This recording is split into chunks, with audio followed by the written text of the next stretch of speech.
And one of the most paradoxical consequences of shutting down our economy is, of course, that we become poorer. The more you shut down of the economy, the poorer we become. It follows. Now, what happens to poorer nations is they breed faster than richer ones. And this is quite irrespective of whether you have contraception, abortion, all these other ghastly measures that you know, the 20th century introduced to us.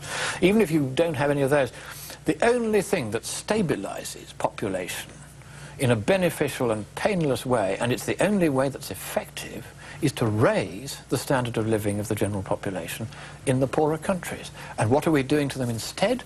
We're saying, oh no, because of global warming, we can't let you make the emissions that got us out of poverty. You've got to remain in poverty. And the paradoxical effect of that is they will therefore continue to breed faster than we do.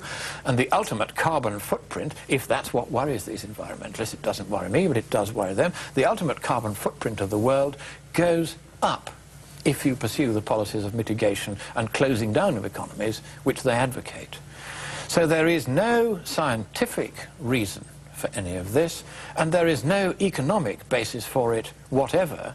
It is the nearest thing I have seen to a completely lunatic policy since Hitler walked the earth, and I'm sorry to make that comparison again, but it is so startlingly bonkers that anyone should give this the time of day. It really is. It's very cruel to the working classes who depend for their jobs on us getting these decisions right. It's very cruel to the poor countries of the world who are being told you've got to remain poor in the name of saving a planet that frankly doesn't need saving. It's been here for 4.5 billion years so far. It's going to carry on just fine without us trying to save it, thank you very much. It was saved 2,000 years ago very efficiently by one man who also happened to be God, and it doesn't need saving again. Gosh, get even more heretical what you're saying. Easiest show I've ever done. Back in a few moments on the Michael Curran Show. We'll see you.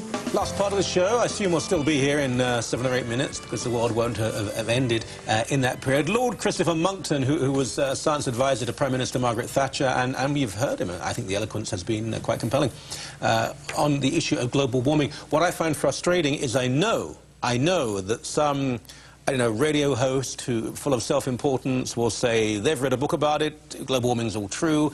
They'll show a picture of a polar bear juggling and the ice is melting and isn't it sad? And somebody will say they've worked up north and it seems to be melting up there. So it... However, truth must still be expressed. Let me ask you this, then. I think this is a valid point. Why does it seem that the left embrace the global warming theories and the right to reject them? That always worries me, because both sides can be wrong on issues. So it should, and I think it's very sad that what is essentially a scientific question should have become politicized. In Britain it's different. All parties have kind of gone along with the bedwetting theories. They've all said, oh yes, you know, we're doomed, and the Conservative Party, which is nominally the right-wing party, though now it's kind of centre-left really, it has come out and said that, in fact, it's produced the stupidest document on climate change I've ever seen. It's even stupider than Al Gore's film. It's quite unbelievable how half-witted it is. So it isn't universal that it's right-left. Certainly it is true to say that the left are more enthusiastic about this worldwide than anyone else. But then, you see, they've got it wrong before. Let's take the DDT example, where 40 years ago, Jackie Kennedy read Rachel Carson's The Silent Spring. And the thesis of this book was that because of DDT and other chemicals we were pouring into the atmosphere, the world was going to be so grossly polluted that every species other than humankind would die, and then eventually we would die too, and it was all going to be terrible. And Jackie Kennedy read this and shivered and plucked at the sleeve of her husband, who was then President of the United States, and said, look, you've got to do something about this. We've got to save the planet from DDT. And so Kennedy appointed a friend of his who was an environmental nincompoop to take charge of the Environment Protection Agency. Result, unfortunately, they banned DDT. This was copied worldwide because the left got going and said, aha, you know, we can show who's boss, we can ban DDT. And of course a lot of them were in league with people who were producing chemicals other than DDT, which they wanted to replace, so they were making money out of it. The usual unfortunate money, power story and glory story. So they banned DDT. Now, DDT is, in fact, safe enough you can eat it by the tablespoonful. I wouldn't recommend it, but you can do that. It won't hurt you if you do. It's completely harmless to humans. It's completely harmless to bird life and animals. The only thing it's harmful to is the Anopheles mosquito, which is the vector that carries the falciparum parasite that causes malaria, and to the Aedes aegypti mosquito, which carries the yellow fever parasite. It's fatal, and really fatal, to both of those.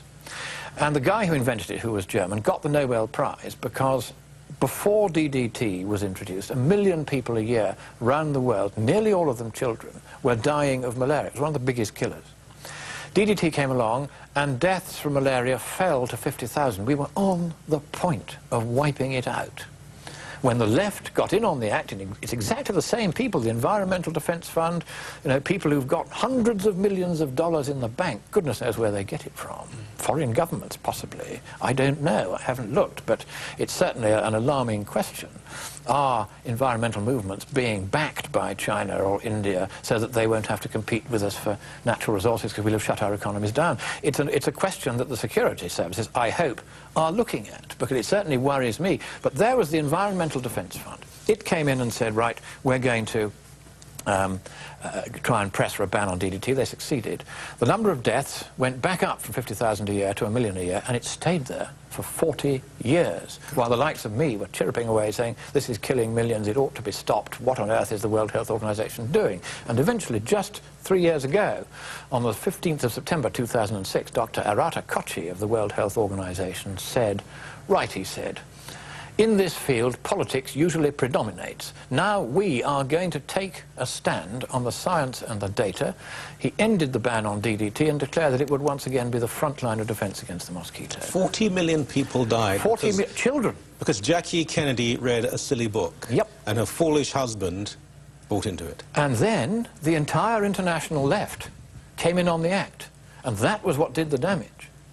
And so the problem is that you have this political faction which likes to show who's boss. That's the characteristic of the left. They are instinctive interventionists. And I know this is a little much of a political point, but it is unfortunately true that it was they who pushed the DDT ban. It was they who, to this day, will say that David Suzuki and others who advocated this ban, and David Suzuki to this day will tell you he regards this as one of the most successful campaigns he ever conducted.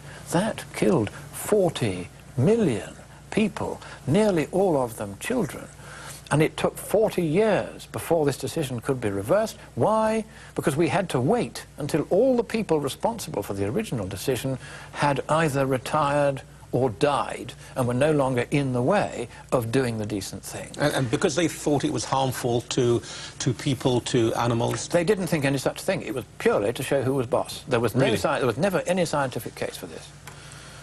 And it's the same with global warming. There's no scientific case for this either. It's the same people trying to assert themselves in the same way, and this time they have succeeded yet again in getting the entire classe politique. I wish we had another hour. Lord Christopher Monckton, thank you so very much indeed, really. Well, thank you, Michael. It's been a real pleasure and a real joy. All right. Thank you so much for letting me sound off. Emails, let them come. Take care. God bless. Goodbye.